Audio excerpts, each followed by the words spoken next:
كل نفس ذائقة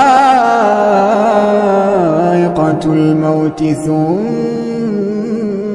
إلينا ترجعون والذين آمنوا وعملوا الصالحات لنبوئنهم من الجنة غرفا تجري من تحتها الأنهار خالدين فيها نعم أجر العاملين الذين صبروا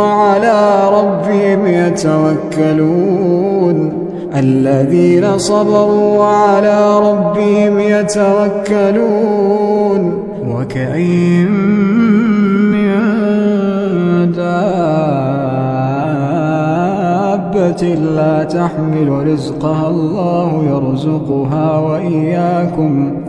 وهو السميع العليم.